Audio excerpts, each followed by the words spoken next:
بسم الله الرحمن الرحيم. الرحمن علم القرآن،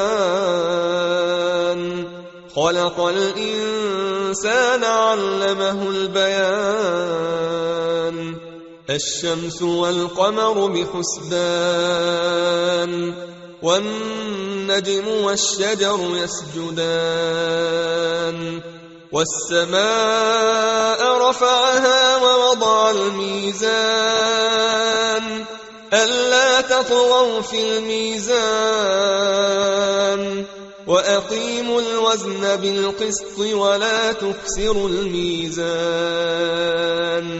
والأرض وضعها للأنام، فيها فاكهة والنخل ذات الأكمام. والحب ذو العصف والريحان. فبأي آلاء ربكما تكذبان؟ خلق الإنسان من صلصال كالفخار، وخلق الجان من مارج من نار. فبأي آلاء ربكما تكذبان؟ رب المشرقين ورب المغربين. فبأي آلاء ربكما تكذبان؟ مرج البحرين يلتقيان، بينهما برزخ لا يبغيان. فبأي آلاء ربكما تكذبان؟ يخرج منهما اللؤلؤ والمرجان. فبأي آلاء ربكما تكذبان؟ وله الجوار المنشآت في البحر كالأعلام. فبأي آلاء ربكما تكذبان؟ كل من عليها فان، ويبقى وجه ربك ذو الجلال والإكرام. فبأي آلاء ربكما تكذبان؟ يسأله من في السماوات والأرض كل يوم هو في شأن.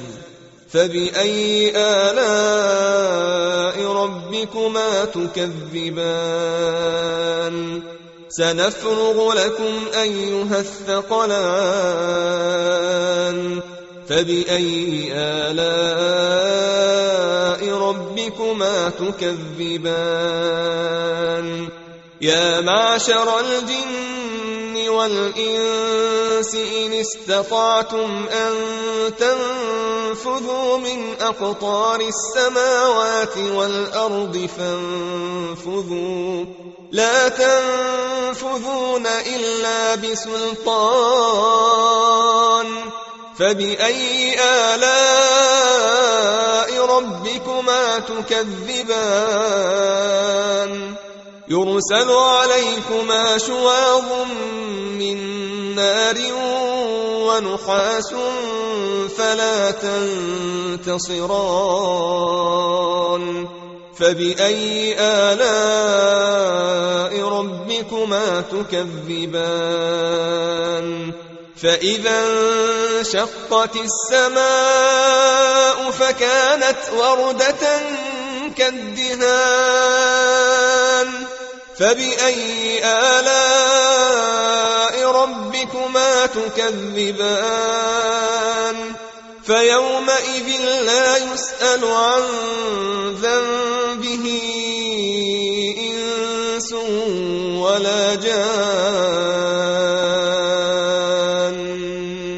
فبأي آلاء ربكما تكذبان؟ تكذبان يعرف المجرمون بسيماهم فيؤخذ بالنواصي والأقدام فبأي آلاء ربكما تكذبان هذه جهنم التي يكذب بها المجرمون يطوفون بينها وبين حميم آن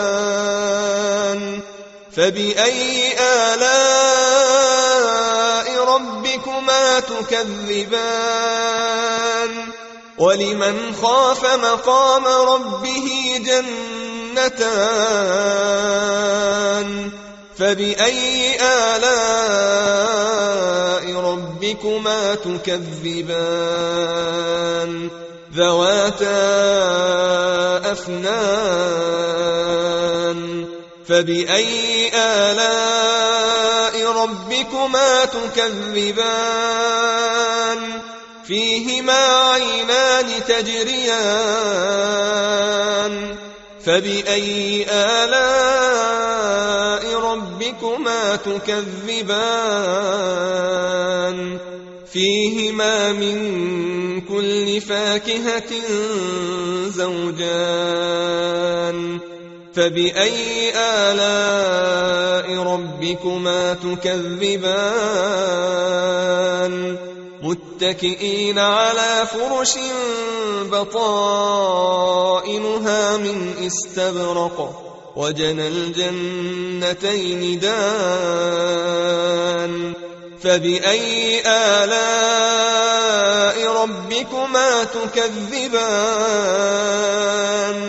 فيهن قاصرات الطرف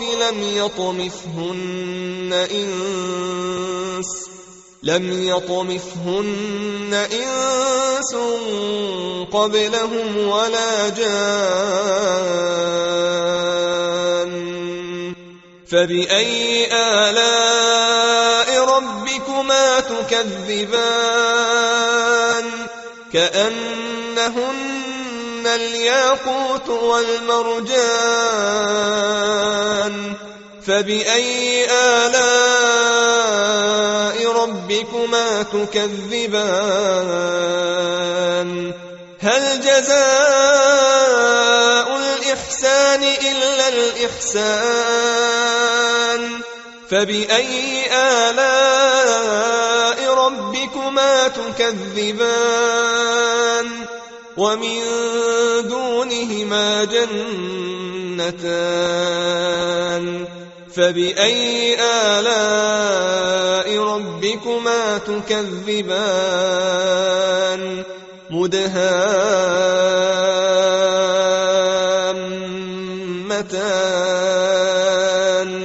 فبأي آلاء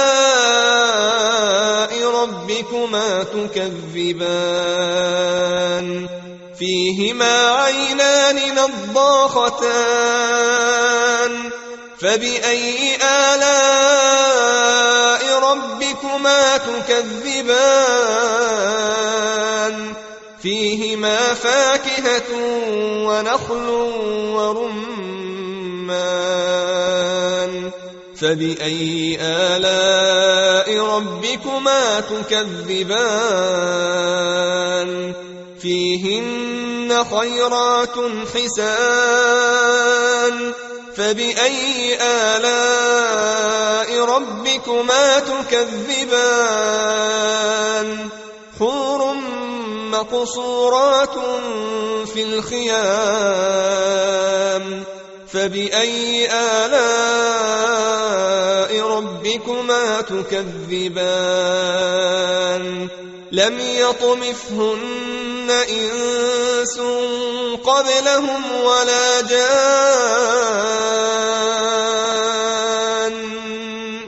فبأي آلاء ربكما تكذبان متكئين على رفرف خضر وعبقري حسان فبأي آلاء ربكما تكذبان تبارك اسم ربك ذي الجلال والإكرام